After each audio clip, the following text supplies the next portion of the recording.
안녕하십니까. 정광아입니다. 이번 시간에는 고객 상담에 대해서 알아보도록 하겠습니다. 많은 분들이 내가 일하는 거는 어렵지 않다. 그런데 사람과의 관계는 왜 이렇게 어려울까라고 고민들을 많이 하시죠. 특히 관리실에서 고객과의 상담에서 제일 먼저 어려움을 느끼는 부분들이 많습니다. 여러분, 구구단을 알면 곱셈과 나눗셈을 하기가 훨씬 쉽지요. 그런 것처럼 고객 상담도 그 나름대로의 기법이 있습니다. 그 방법을 아시면 훨씬 더 쉽게 고객 상담하는데 적용할 수 있겠습니다.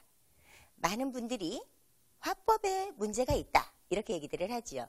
직설적으로 말하거나 또는 명령형으로 말하는 분들이 계십니다. 그럴 경우에는 의뢰형으로 얘기를 하시는 것이 좋습니다. 이렇게 해주시기 부탁드려도 되겠습니까? 권한을 제가 정하는 것이 아니라 상대에게 정하는 것이죠. 그랬을 때 의뢰형으로 말했을 때 고객들이 부담감이 없겠죠. 그리고 부정형으로 말하는 것보다는 긍정형으로 말하는 것이 좋습니다.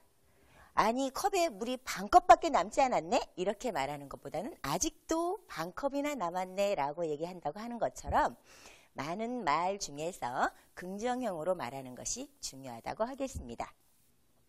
상대를 움직이는 설득 기법에는 첫째, 목적이 정확해야 되겠죠. 자신이 생각하고 있는 내용이나 또는 하고 싶은 그 이야기를 상대에게 전달하는 데 있어서 본인 스스로도 납득하지 못하고 이해하지 못한 상태에서 상대에게 전달한다는 것은 무리가 있겠죠. 본인 스스로 그 내용에 대해서 정확하게 인지하고 상대에게 전달하는 것이 무엇보다 중요한데요. 그 부분에 있어서 설득의 3원칙이 있습니다. 첫 번째는 설명하고 호소하는 것이죠. 감정적으로 대처하는 것이 아니라 이성적으로 대처를 하는 것입니다. 두 번째는 납득시키고 공감하는 겁니다. 제 자신 스스로가 열정도 없이 그렇게 얘기를 하거나 아니면 그 내용을 정확하게 숙지하지 못하고 상대에게 전달을 한다면 정확한 그 내용이 전달이 안 되겠죠. 내가 적극적으로 그리고 내용을 완전히 숙지해서 상대에게 전달하는 것이 중요하고 세 번째는 실행하는 겁니다. 입으로만 말하는 것이 아니라 상대의 마음까지 정확하게 협력자로서 얻는 것이 매우 중요합니다. 그 사람을 설득하는 데 있어서 테크닉이 필요하겠죠. 10가지 테크닉이 있는데요. 첫 번째는 설득해야 될 내용을 구체적이고 명확하게 하는 것이 중요하겠습니다.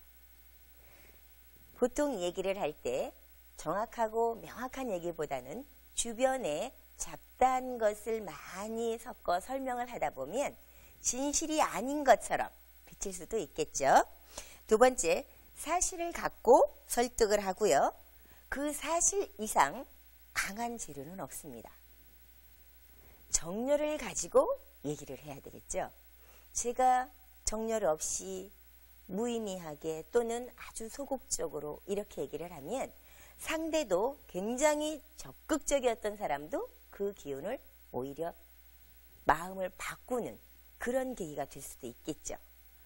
또 주어지는 이익도 정확하게 제시하는 것이 좋겠습니다. 그렇게 하는 것이 서로가 좋아 이런 얘기가 아니라 정확한 수치까지 얘기할 수 있으면 더욱 좋겠죠. 또 기대하는 목표를 제시를 하는 것이 중요합니다. 어디까지 협력적인 분위기로 이끌어갈 것인지 그 부분도 중요하겠죠. 내가 하는 게 옳아.